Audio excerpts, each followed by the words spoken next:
Shannons Engineering. Thought I'd give you guys a bit of a rig rundown on the patrol I've got behind me. So the vehicle came to us looking like a pretty bog standard patrol with a aluminium tray, rusty chassis, old stock steel rims, pretty average looking car to be honest. And I had the pleasure of meeting the owner, and after a bit of a chat we decided to give it a pretty much almost a full rebuild, cosmetic rebuild anyway. So straight up, the car was sent to Blue Flame Automotive for some new suspension. It got new coils and some airbags in the back. It got the snorkel put on, exhaust, and a few other things in the engine bay. They gave it a good overhaul and changed all the oils and a good service. Came back to us, and from there we've done the rest.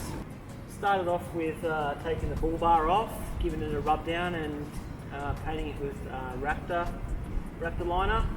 We've also put some steady spotlights on there, polished up the lights and put some new LED light bulbs in the front. We've got the GME CB aerial up there and in the cab we've got the new XRS handset. Put a stereo, new head unit inside and some blacked up seat covers. The car was also taken around to the Smash Repairers, Straight Line Paint and Panel, which they repaired the roof, took the doors off, resprayed the doors, resprayed the roof, fixed up a few bits and pieces and gave it a buff. The paint was looking pretty pink. You guys probably already know, but red is one of the only colours in the car industry that fades. So they gave it a good buff and it's come up pretty good.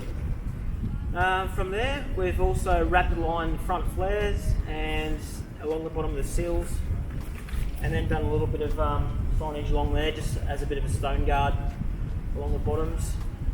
And then up the back, we've stripped the back of the tray off and sanded back the chassis, gave it a nice new coat of black paint, re-wired up the back tail lights, and then we put our new custom tray on.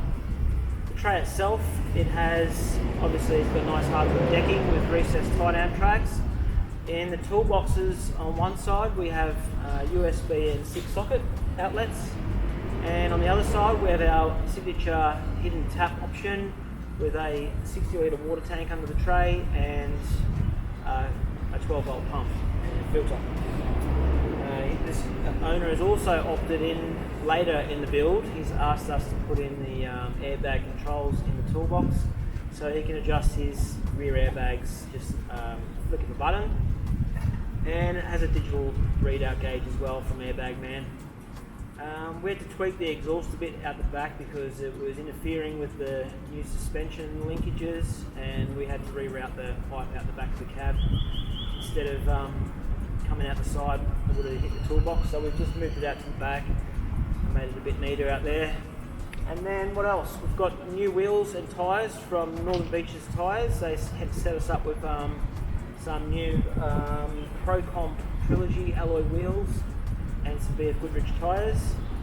And then we've also obviously got 2 on the back of the tray as well. This guy's going to be planning on doing a bit of touring, so having 2 spares for him sort of worked. And we've also made the tray a bit longer than standard just to match his slide-on camper he'll be buying in the future. What else we've got? Alright, we've got the roof rack as well. We've put a Pioneer platform up there with some steady side light bars on an external switch and a front light bar up the top which is connected to the high beams. It also has a switch too if you don't want that to come on and drive around the city, you can turn that off. The owner's picking it up tomorrow, so I thought I'd take this opportunity to do this small video and let you guys know what we did exactly. Well, I hope you liked the video and thanks for watching and all the comments on Instagram and Facebook. I really appreciate the support. It's not very often we do an older car like this, but we're willing to take on any challenge, I suppose.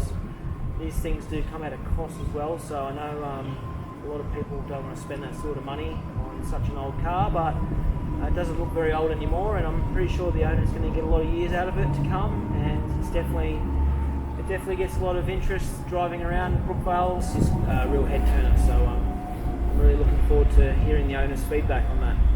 So again, thanks for watching guys, and enjoy enjoy our videos in the future.